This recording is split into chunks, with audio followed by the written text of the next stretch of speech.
Hi everyone, I'm Josh Burkholz, president of Bloomington Living Hope Congregation. A few years ago, I met with a couple that had made an amazing gift to a ministry.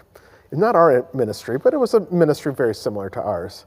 And I met with them and I said, this was such a great demonstration of abundance. Like, what was that like? What was it like to give such a gift like that? What was the joy behind it? And their answers kind of surprised me. They said, Josh, it felt kind of lonely. And I'm like, lonely? Giving should never be lonely. And they're like, tell me more. And they said, for us, this gift was like one of the coolest things we ever did in our life. It was on par with getting married and having our kids. But for our wedding, we had all our friends and family celebrating with us.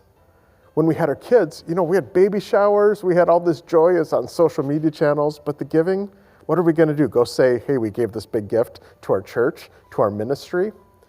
And the reality is giving should not be lonely. We might think about that as Christians, because in the Bible it talks about two different types of giving alms to the poor, where we don't want our right hand to know what our left hand is doing, and really that's for the dignity of the recipient. But there's also examples where Paul and his missionary journeys celebrated generous gifts to the church, people giving abundantly from their wealth to fund this emerging church, to take care of missionaries on their journey. And so we see this case of giving is not lonely, but actually it's something that should be celebrated. It's a fruit of the Spirit. It's a spiritual gift. Well, at Bloomington Living Hope, we choose to celebrate giving.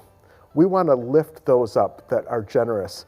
We want to lift each other up as we give from our own wealth in the ways that God has blessed us to further His aims and His goals.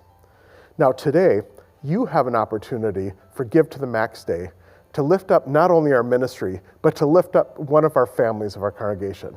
This family has generously offered to match your gifts up to $25,000 for Give to the Max. So I want to encourage you to click the button below and join this community of change makers as we press forward in faith.